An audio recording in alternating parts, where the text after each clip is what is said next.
Hello, good morning, guys. So today, Max will be showing you his favorite animals and how do we like them. Max is really fun to be with all the time, so I guess you're gonna enjoy it following him.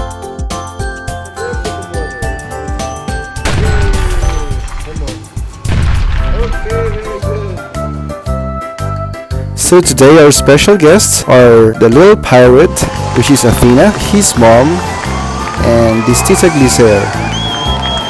and some friends from Dolphin, Manitoba.